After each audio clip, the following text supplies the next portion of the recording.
இதில இருந்த hard disk வந்து ஆல்ரெடி டேமேஜ் ஆயிருச்சு. ஃபுல்லா பேக் செக்டார். ஸோ நம்ம இந்த புது ஹார்ட் டிஸ்க் தான் நம்ம ரீப்ளேஸ் பண்றத தான் பார்க்க போறோம் இந்த வீடியோல.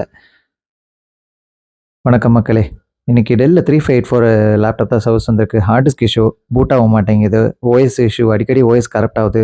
இதுதான் சொல்லி கம்ப்ளைண்ட் வந்து நம்மகிட்ட சொல்லியிருந்தாங்க கஸ்டமரு. இத நம்ம ரீப்ளேஸ் பண்றத தான் நம்ம பார்க்க போறோம். புது ஹார்ட் டிஸ்க் ஆல்ரெடி வாங்கியாச்சு. ஆல்ரெடி ஸ்க்ரூஸும் ரிமூவ் பண்ணிட்டோம். இப்போ இத ஓப்பன் பண்ணி ஹார்ட் டிஸ்க் ரீப்ளேஸ் பண்றது தான் நம்ம பார்க்க போறோம் இந்த வீடியோல. ஸோ இதுதான் புது ஹார்ட் டிஸ்க்கு. ஹிக்விஷன்ல E100. இதோட ரீடிங் ஸ்பீடு வந்து பார்த்தீங்கன்னா 560 MB/s. இது வந்து SATA SSD. இது 1 TB. ஓகேங்களா?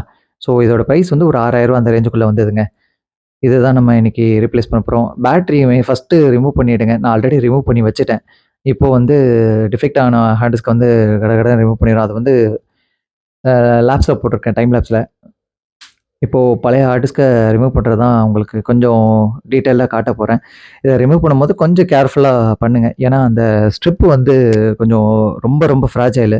அது ரொம்ப வம்பு கட்டியா இழுத்தீங்கனாலும் ஸ்ட்ரிப் போயிடும். அதனால கொஞ்சம் கேர்ஃபுல்லா பண்ணுங்க.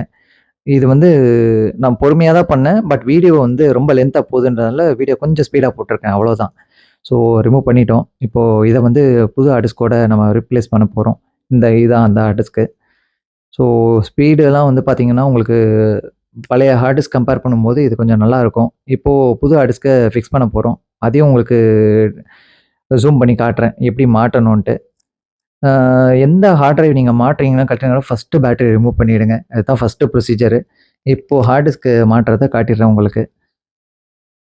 பொறுமையா பண்ணுங்க. எவ்வளோ டைம் வேணாலும் எடுத்துக்கோங்க. ஸோ இத பொறுமையா மாட்டுங்க. இப்படி தான் மாட்டணுங்க. ஸோ வேற ஏதாவது டவுட்ஸ் இருந்தா எனக்கு கமெண்ட் செக்ஷன்ல கேளுங்க. நான் அத ரிப்ளை போடுறேன். இப்போ அதே மாரி ஸ்க்ரூஸ்லாம் பண்ணிட்டேன். கொ கொஞ்சம் டைம் லேப்ஸ்லயும் போட்டு விட்டேன். வீடியோ ரொம்ப லென்த்தியா போகுதுன்றதுனால. ஸோ பழைய ஹார்ட் டிஸ்க்ல இருக்கிற டேட்டாலாம் வந்து ரிட்ரீவ் பண்ண ட்ரை பண்ணோம். பட் முடியல. எஸ்எஸ்டியும் ஃபிக்ஸ் பண்ணிட்டோம். இப்போ பழைய ஹார்ட் டிஸ்க்கு போயிடுச்சு. அது எதனால பேட் செக்டார் வந்ததுன்னா, ஏஜ் அதாவது ரீசனா இருக்கலாம். ஏன்னா ஹார்ட் டிஸ்கோட லைஃப் மேக்ஸிமம் 5 to 6 இயர்ஸ் தான். இப்போ வந்து பேட்டரி கனெக்ட் பண்றது உங்களுக்கு காட்டிர்றேன் எப்படின்னு. அதையும் பார்த்துக்கோங்க. மெட்டல் ஆப்ஜெக்ட்ஸ் எதுவும் யூஸ் பண்ணாதீங்க. முடிஞ்ச அளவுக்கு கையில யூஸ் பண்ணுங்க. இல்லாட்டி பிளாஸ்டிக் ஸ்மட்ஜர் யூஸ் பண்ணுங்க. மெட்டல் ஆப்ஜெக்ட் போட்டு தள்ளாதீங்க. கனெக்டர் வந்து ரொம்ப தள்ளினீங்கன்னா உடைஞ்சிரும். ஸோ இத இப்படி தான் மாட்டணும். அதையும் பார்த்துக்கோங்க. இப்போ ஹார்ட் டிஸ்க்லாம் முடிச்சாச்சு. இப்போ ஒர்க்கும் முடிஞ்சது. இப்போ கடகடன்னு க்ளோஸ் பண்ணிட்டு ஓஎஸ் இன்ஸ்டாலேஷன் பண்ணிட்டோம்னா வேலை முடிஞ்சதுங்க. ஸோ இப்படி தான் இந்த ஹார்ட் டிஸ்க்க மாட்டணும். அப்புறம் பேட்டரியும் ரிமூவ் பண்ணணுங்க.